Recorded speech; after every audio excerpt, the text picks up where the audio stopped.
We've all been hurt at some point, even abandoned. Many of us have done the hurting ourselves. We get to the point where we don't trust anyone, nor do we feel worthy of being loved by anyone. Then there's that one person who just doesn't give up on loving you. Their love is unconditional.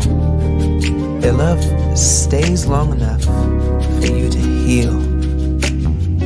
And then they promise to never leave.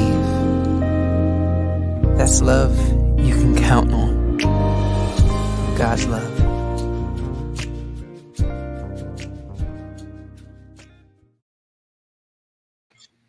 Hello, everybody. This is Dr. David Evans. Thank you again for watching the Pic TV Network. We're so happy for all of you watching our presentation once again. We are on our second series of this powerful message. We're talking today to people around the world. And as we do in all of our broadcasts, we always welcome our audience from Honduras, Brazil, France, Argentina, Nicaragua, United States, Colombia, Mexico, Guatemala, United Kingdom, Germany. What's up, Dennis? Panama, Ireland, Chile, Canada. Hey, the McKee family there. London, England, Allison. Thank you for watching, everybody, the Pic TV Network. We've been talking about a very important subject that everybody needs to listen to today. You know, we're talking about the health crisis and the health care crisis in the world. You know, there's so many people, again, who are affected by the health crisis. I live in Washington, D.C.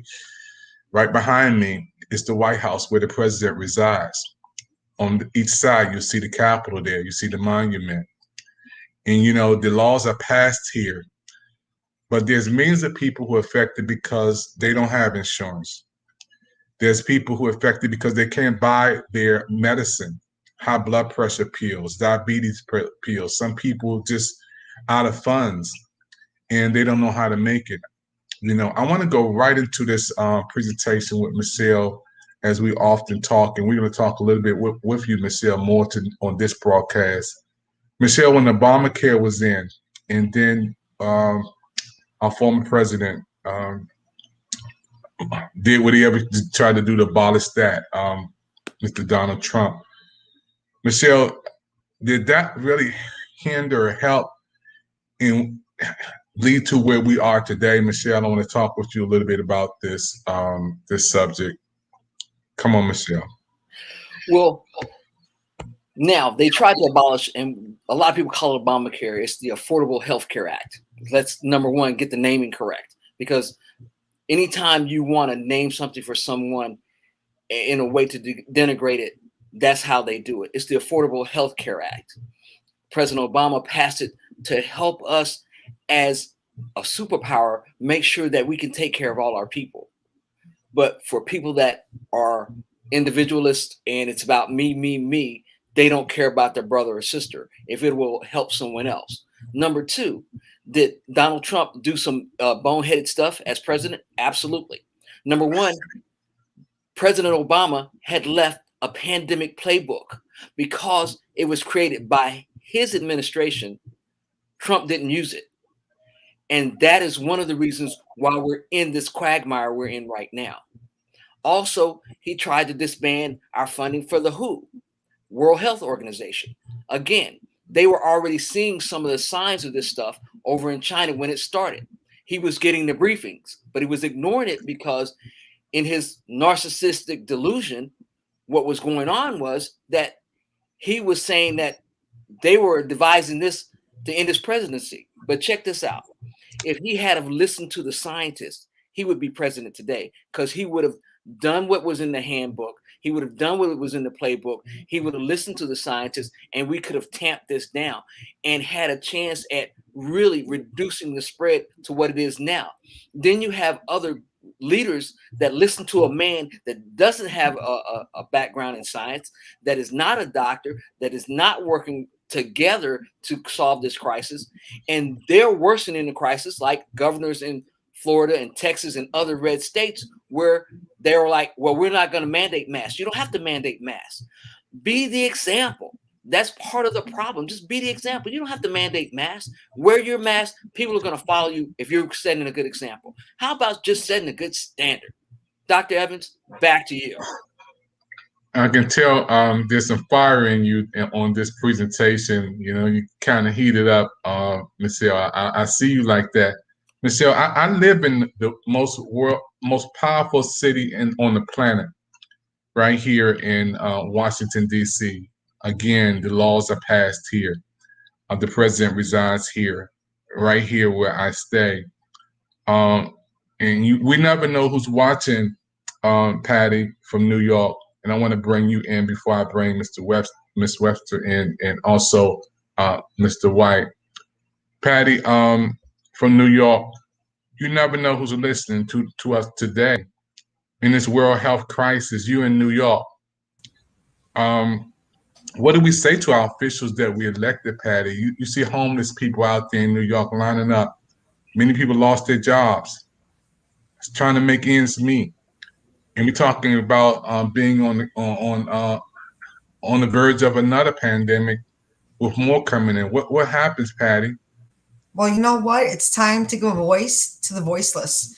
And it starts here on the Pic TV network. And that's why I love this, because, you know, we are a community raising awareness, getting our resources from legitimate places and spreading, for higher good. And this is what's needed, is giving a voice to the voiceless. And that is where it starts. It starts with raising awareness and helping each other. And then, you know what, going straight to the Justice Department, and whether it's starting with petitions, getting on, on news like this, it's about raising awareness and coming up with a resolution. First you got to figure out what is the problem. And I think we got that down pat now, right? So let's start. We know what the problems are. Let's start fixing them instead of just talking about them, and giving a voice. And I'm glad there is a space now for that. Over to you, Michelle. Well, you're right. We do have to give a voice to the voiceless. But at the same time, we have to make sure that we have people that have good integrity that help to run and make these laws in our country. And we have to work together. I don't care what your culture is, what your background is. We're at war with a disease. And if we don't work together, one thing's for certain, a lot of us are going to die together. And it doesn't have to be that way. This is the time when we, across the aisle, across the road, next door, hey, we have to work together. Forget about politics. Forget about individualism. We have to work together to help each other. We're fighting a war against a disease that right now we're not winning. We're getting our butts kicked. But we can change the tide. Bring in Miriam. Miriam, come on in and let's talk about this a little bit. Give us a 2-minute synopsis of what you think.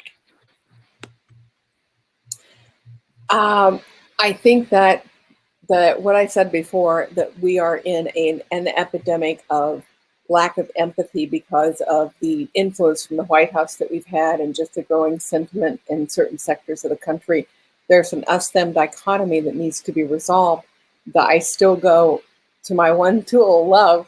We've got to learn to love the people that we style our enemies, and to realize that those people are projections of ourselves, and that we are inside, we're externalizing the inside of us outside. And yes, that person may have done some hateful things, but our only responsibility is to love them. And it's written in every holy book in the world. Love thy neighbor. And if we can't get that down, then there's not much hope for us. So if we have one dictum, it would be whatever it takes. And my recommendation is, we are all traumatized, every last one of us on the planet.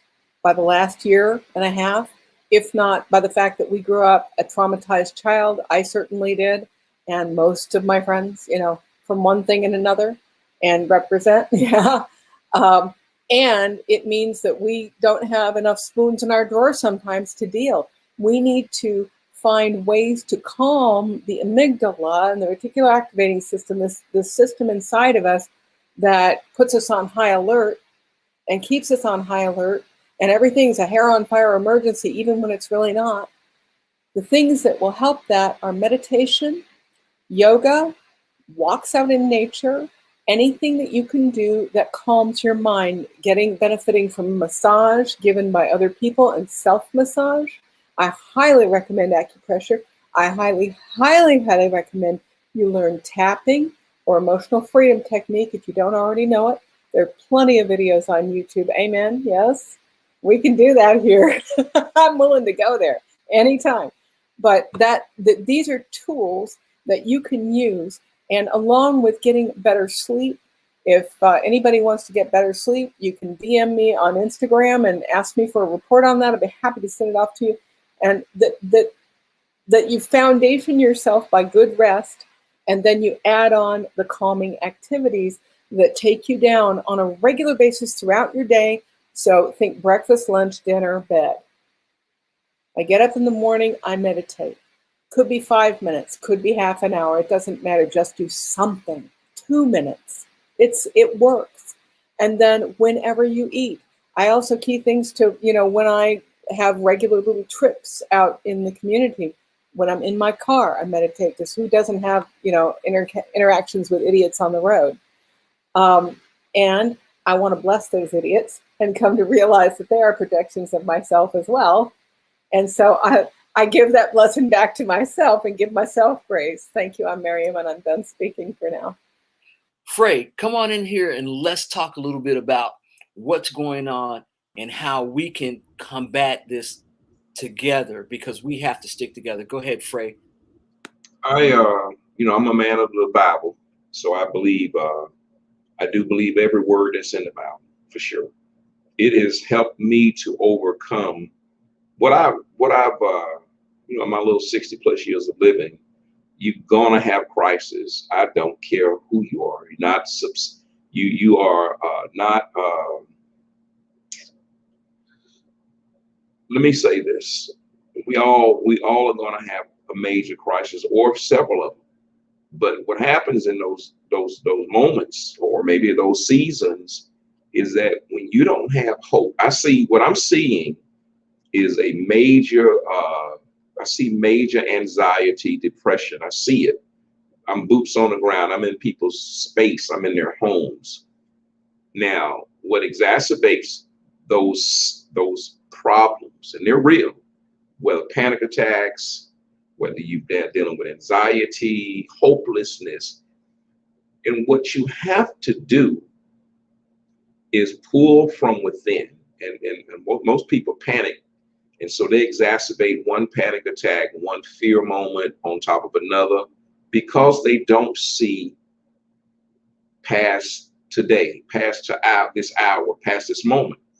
And so what you have to do is constantly visualize yourself, because what creates suicidal thoughts, panic attacks, is that you don't see a way out of your stuff. There's always a way, and you need to also talk to people as well, but you got to be careful who you talk to.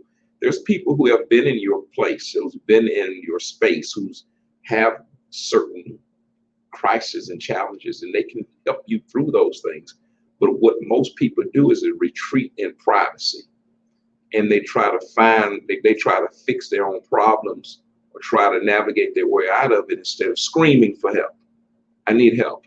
I'm hurting. I don't know how to get out of this. And most of the time, these are tiny steps. I call them mile markers. You have to celebrate the small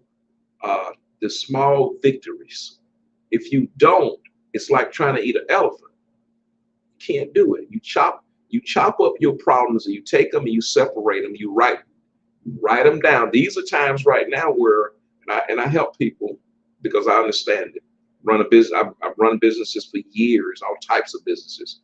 And sometimes, most of the times, those crises, I always say there's a triumph inside of a perceived tragedy. So that means some people say there's a silver lining, but I always see a triumph in the midst of a tragedy. But you sometimes have to sit down, pull out a sheet of paper, and you got to ask yourself, what skills do I have? What talents do I have? What people do I know? Where really am I? Because most of the time, what causes fear is the unknown. And they say fear is false evidence appearing real. Most of the time, it's not as bad as you see it, but you see what you see. And that's what'll scare you and put you in panic modes and put you in fear and hopelessness. But you have to sit down sometimes, and as Mary said, meditate. But you also have to know that there's a better moment, a better day, a better future down the road. And it might require you making a paradigm shift. And sometimes really the Lord will put you under pressure to cause you to move in a different direction. And we don't want to do that. So sometimes being uncomfortable is a good thing. I'm up here in Vancouver. I've been here since October of last year, and it's been probably one of the greatest experiences of my entire life. So you cannot be hesitant to move. I mean, think about the story of Abraham and Sarah, Abraham. God told them to move, leave their country, leave their mother and father surrounded, and go to another place. Sometimes it's necessary that you go somewhere else, that you meet new friends. There's nothing like newness in order to move you forward into what you're doing. Otherwise, when you stay by yourself, you talk to yourself about yourself, you answer yourself wrongly, then it's like stuck in a dryer. The only way you're going to get out, somebody's got to open the door and let you out.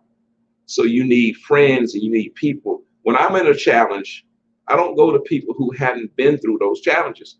I go to people who's been through those challenges because they can help me navigate them, whether they're mental or financial. I don't have a problem opening myself up to where I am. And a lot of times we want to kind of be private with where we are. And that's bad.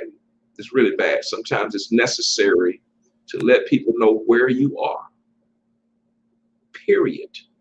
And they can help you, but they can't help you if you ain't shouting out. Very good.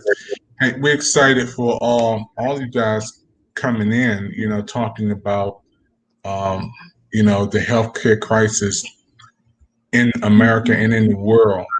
We're going to take a commercial break and we're going to come right back after this. We're going to, there's so many people who are in need watching us from around the country right now, and they have to go to the doctor, but they don't have money. Some are afraid because of COVID-19 and losing loved ones. There's a lot of things that's going on in our world, as Mary was saying, that all of us are under some level of stress right now. But we have to talk about this. I was in Atlanta, Georgia today via speaking a tele interview talking about this subject, the health crisis, and Jean had me on for a whole hour talking about this. We're in trouble. If we don't really band together, as Michelle is saying, we're in trouble. We may be on the verge of another shutdown. We're going to talk about that right after this. Hey, you tuned into the Pic TV Network, everybody.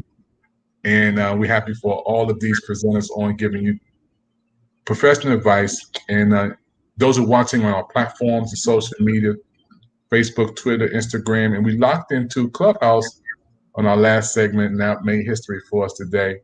And we're going to come right back right after this special advertisement. That is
Hey, my friend, this is David Evans, president of Pic TV Network. We're back on our new segment today, and we're talking about a very, very important subject today, which is healthcare. Healthcare crisis in America, healthcare crisis in the world.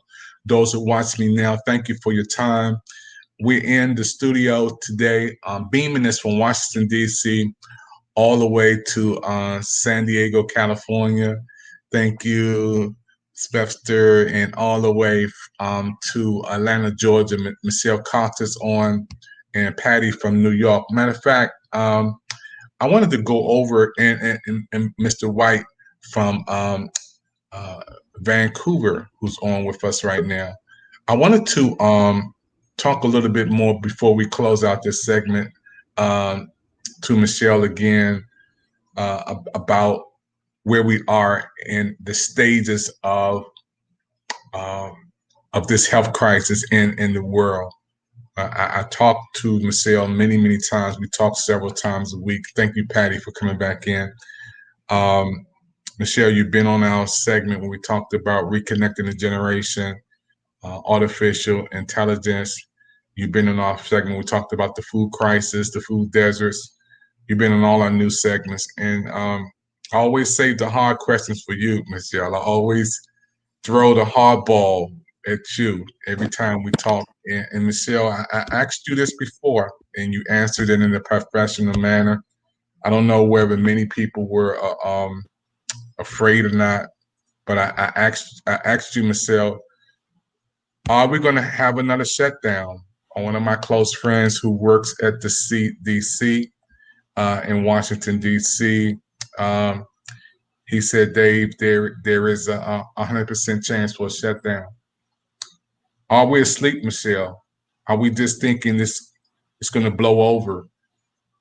Is this something we should really be taking serious? Because we do know the people in this building right behind me in the White House know what's happening. They already have records that we don't have. They have news that we don't have. No, and they're the first to find out. In your opinion, Michelle, do you think there's going to be a shutdown? You following the news, you're talking about what's happening in Atlanta. And is there a lot of people asleep? Like, I didn't know that. You know, it's back to normal. Come on, Michelle. Well, it's not back to normal. And there is a 95% chance that we will have a shutdown if we cannot get vaccinated properly and start to tamp this and turn this around. Again, this is the time when we have to band together.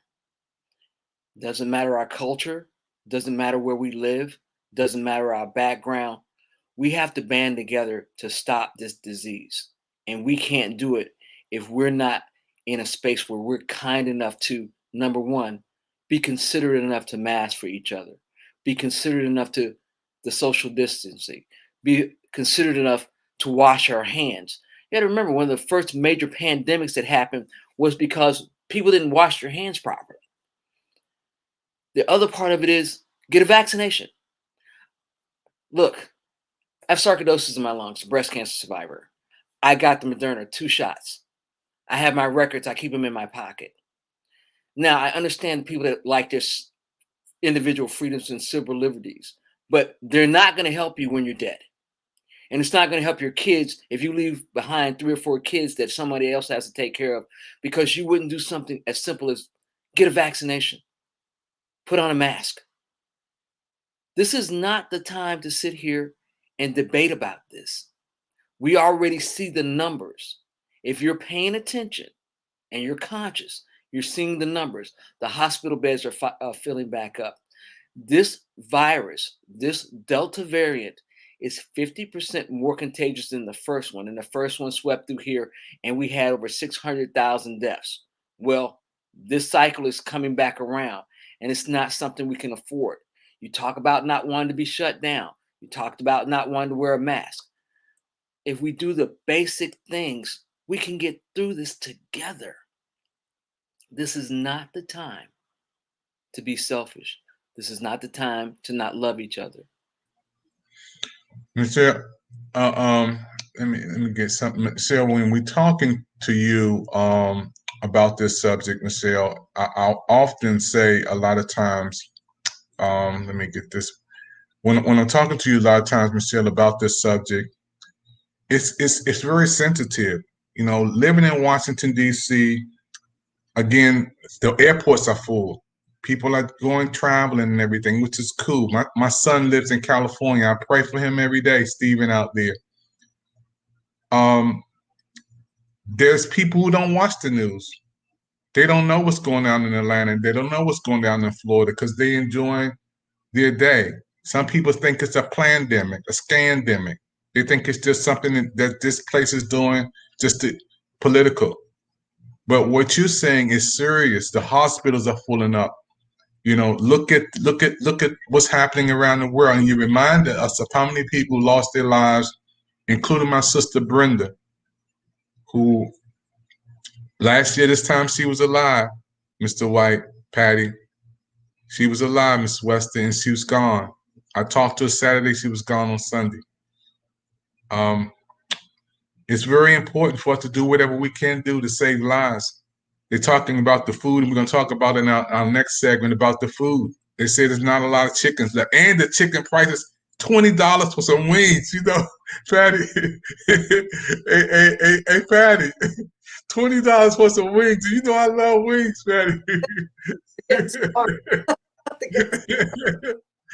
But I don't think we should be the last ones to find out what's going to happen. I talked to you last time, Michelle, and I'm just taking a lot of time up, you know, for prayer on this segment, you guys. Patty and Michelle, about when there was a crisis with the gasoline, and I talked to you about that. You said calm down, we're gonna get through this. When I asked you about the issue that was going on with this pandemic, you saying get the shots and the things were just getting better, but now I don't think there's a lot of people taking it serious. I don't think there's a lot of people. Yeah, taking it serious. And my wife, praying for her because her cousin passed away on last week, and her daughter passed away today. I went to a funeral last week. One of my friends, Tony Brown, his mom passed away. Yep, I have my card too. I know there's a lot of people right now watching us from around the world and those on social media. Is this as bad, Michelle, as a war, or are we at war from a different standpoint, Michelle? This is worse than a war. Do you realize that we've lost more people now with this pandemic than we have in all the wars that we fought, from World War I all the way through all the regional conflicts like in Saudi Arabia and other countries? We've lost more people. My brother's wife died. She's a nurse, first responder. I've had 50 people that I know that have died of COVID. But the thing about it is, they got together, the companies, and like they did this. They went and researched and they made a vaccine. Now, people are talking about the fact that people that have the vaccines are getting COVID. Yes, some people have, but they're not dying like people that are unvaccinated. I want everybody to really hear me when I say this. The vaccine, Moderna and Pfizer, 95% effective. Well, birth control is also 95% effective when used correctly. Does that mean people never get pregnant using birth control? It does not. But it lessens the chances of unwanted pregnancy. Well, being vaccinated lessens the chances of getting COVID. But you know what makes these virulent strains? When we don't all work together and get vaccinated. We had vaccinations for rubella. We have vaccinations for polio. We have vaccinations for measles, mumps, and all these things, smallpox, that we have almost eradicated through vaccination programs. This is not any different. Do not let this be politicized. Healthcare is not a political, it's not political. It's a human right. We have a right to be healthy. We have a right to live and breathe. And we have a right to support each other. If we support each other right now, get the vaccine, not 70% with one dose. That's where we are. We need 100% compliance. That way you can be here for your children and your grandchildren instead of somewhere trying to get oxygen. These beds in these hospitals are filling up. Do not be deceived by people that don't care about you. Yeah, I want to say, Michelle, I never said this before. I never said it publicly. When my sister Brenda passed away last year, she didn't want to go to the hospital that morning. She was kicking and screaming. She just got hit by a car earlier this year, got through all the treatments, and was getting ready to enjoy the summer. Last year, this time, she died like the third weekend in August. From where she was staying with Kim, her daughter, because her husband passed away, Fred, was a 5-minute ride from where she stayed to Washington Hospital Center. But they were full. All the beds was full, Patty. They were full, Mr. Foster and Mr. White. They were full, and they couldn't take her there. So they took her like 30-minute ride to Howard University Hospital, and she didn't make it. She died in the truck on the way in the ambulance. Could that have saved her life? We don't know. And I have to live with that, you know. I love my sister so much. I miss her every day. Just like many of you lost loved ones in the midst of this pandemic and this health crisis that we're going through today. I don't know, when I think about this strain that we're going through, and I wanted to say that the Patty, you said this right here. There are 6 stages of every crisis: the warning, the risk assessments, the response, the managements, the resolutions, and the recovery. What stage are we in now, Patty? And you can comment a little bit more before we close out. You know on what's this. not, and it's scary. It's a relapse. Because people are believing myths about the vaccine. And like Michelle said, the vaccine may not stop you from getting COVID, but it will most likely stop you from killing somebody and killing yourself. So what's not in there is a relapse. I mean, that is stages of a crisis. And, you know, at the end, there's the resolution. And I thought we were there. And one myth is, oh, the vaccine is done too quick. It's going to kill us because there's not enough research. Well, that's a myth.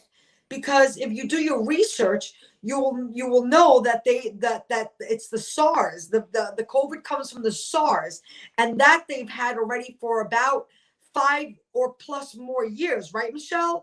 Something around that time frame, right? So they've already been studying, and with the 5 years plus modern technology has advanced. Those two together made it for a quicker vaccination, and that will stop killing people and killing yourself, because if you're not vaccinating, you're in essence going to kill yourself. And what's scary is a relapse, because history does repeat itself, and the Spanish flu, we should have learned from that. So it's scary, you know. Yesterday I went out with my daughter, and I did put my mask on, you know, because I was in a place that was maybe a little bit more crowded. I'm going back and forth. I am vaccinated, but at the same time, I'm going into places where I don't know if somebody's vaccinated or not. So I'm starting to be more cautious. It's getting concerning. And yeah, I really hope that people start to smarten up and get vaccinated. Like I said before, Lippy Royce, she's a CNBC medical correspondent. She said the best thing we could do now is get vaccinated. I'm done, Dr. Evan. Back to you. Yeah, you know, there's so many things that's going on in our world, and I'm so happy for these topics that we have on the Pic TV network, where it's uncensored. We can talk, we can share this information, we can get it out to the public, we can beam this in to Miss Webster down in San Diego. We can beam it in down to Michelle Cox from Atlanta, Georgia. We can beam it up to Patty in New Jersey. We can beam it down to Vancouver, Mr. White. And we can speak on ground level. We're not in a big place where they tell us you can't do that, you can't say that, it's against. No. The Pic TV network is for the people, with the people, and by the people. It's really a voice for the voiceless too. And those who are saying, come on, I needed that. And that's why we have this presentation on today. And I'm David Evans, the president of Pic TV Network. We're so happy for all of you who've been watching with us. Please tune in again. Again, if you'd like to be a part of our new shows and programs we have coming up, we welcome you to be a part of the Pic TV Network. What are we about? Our network is out here to spread good news and to give you something to think about. You know, the Pic TV Network Gmail, you can get in contact with us. And again, our network is out here for the people, with the people, by the people. And we're excited about some great things we're going to be doing in the fall coming up. And if you have a show idea, new idea, show idea, we want you to be a part of our channels, and we want you to be a part of our shows. Before we get ready to close, I wanted to say to Miss Webster, I'm coming out there to San Diego. I've never been to San Diego before. I got a reason to come there. I heard it's beautiful. But tell us how you feel when you see a television network on, like the Pic TV Network. This is your first time. How do you enjoy being on our network today? And just let us know. A really unique opportunity. I had no idea. I was invited by Michelle, and I've been doing a lot of speaking my whole entire life, but particularly on Clubhouse lately. And I enjoy that format, but seeing your faces is just priceless. It's precious. And hearing the different points of view and being enriched myself. I mean, I've learned here today, so you go. You gotta come back. You know, Michelle she's our public relations person. Mr. Frey, he's been on before. Mr. White been on before. He's relaxed now. You know, he's cooling back. See how he's sitting back there? He's chilling, y'all. That's how I am. And Patty, these people are just team leaders for Pic TV Network, and I feel so comfortable that I can put it on autopilot. And Michelle, we know how to run this thing, and Patty know how to keep it going. And want you guys to come back. You know, our goal is to have 1 million viewers by Thanksgiving and Christmas. And we have a global celebration committee working on this project. I want you guys to be a part of what we're doing.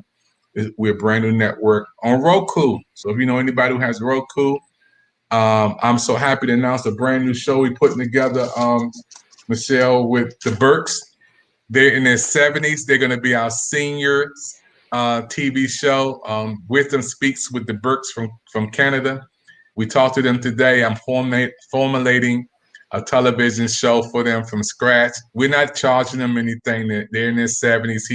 He bought a Roku. He came on here, hooked it up, and his wife was laughing. I said, "What are you doing? What are you doing?" He said, "I'm hooking up Roku. I'm hooking up." He hooked up the Roku. She's laughing, and they're watching our shows every day. And I can't wait to have the senior talk. You know, the senior talk, and they're talking about their life stories and life timelines with the seniors. And if you're a senior, we'd love to have your moms, your pops on there. Tell us about, you know, the good times. And we don't want to forget about those who paved the way for us. This is David Evans, president of Pic TV Network. I want to thank you guys for your time. And don't forget, we're going to make it. We're going to make it together. You know, again, thank you for watching. And we will see you on next time. And don't forget to keep watching the Pic TV Network. Let's wave, everybody. Bye-bye. Bye-bye.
left for me.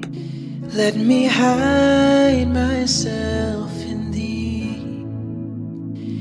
Let the water and the blood from thy riven side which flowed be of sin the double cure. Save me from its guilt and power,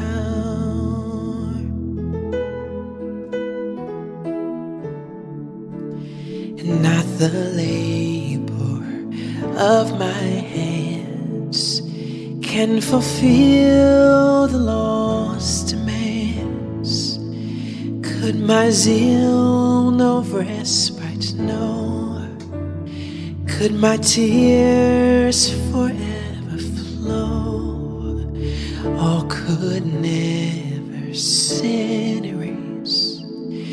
Thou must save and save by grace. And nothing in my hands I bring, simply to the cross I cling. Naked come to thee for dress, helpless look to thee for grace. Foul I to the fountain fly, wash me, Savior, or I die.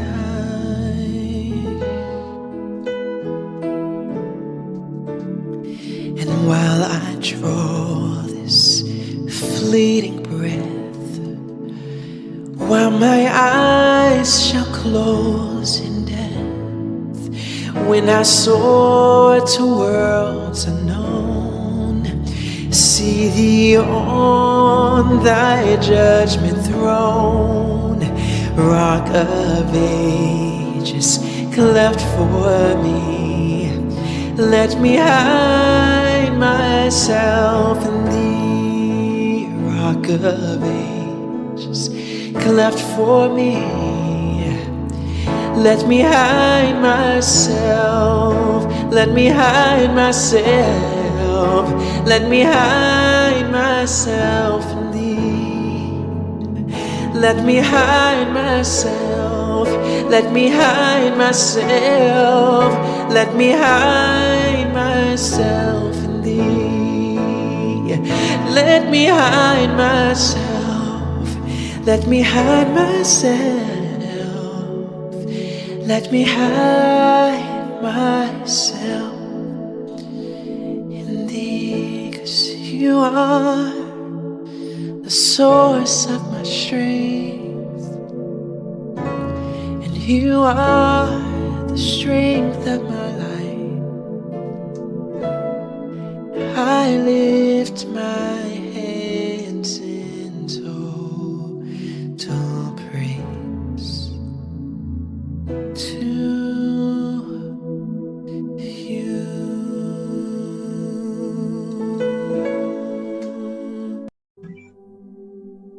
Love, it's a word that comes and goes, but few people really know what it means to really love somebody.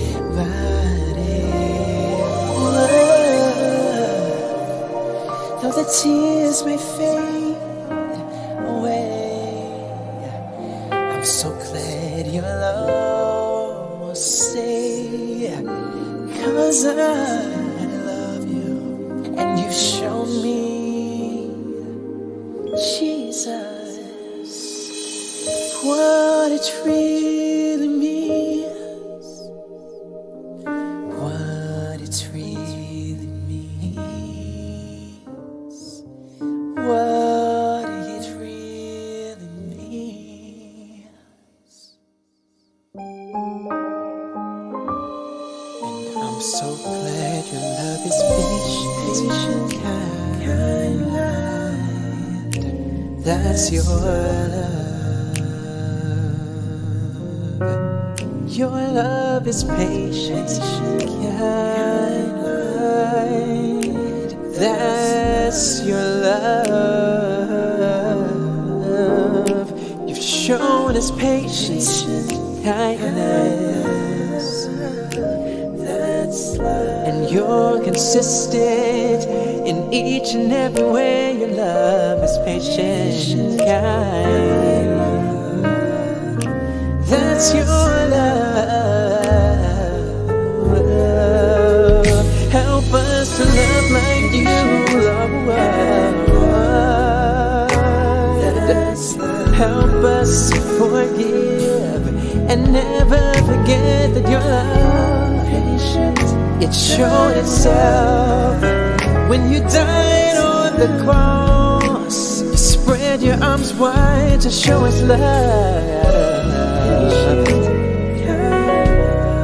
It was patience. You stayed there long enough to cover the sins of the world.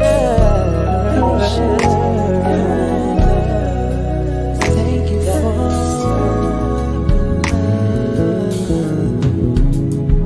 show me what it really means. Help me believe what it really means. I want to love like you love. It means to love. We've all been hurt at some point, even abandoned. Many of us have done the hurting ourselves. We get to the point where we don't trust anyone, nor do we feel worthy of being loved by anyone. Then there's that one person who just doesn't give up on loving you. Their love is unconditional.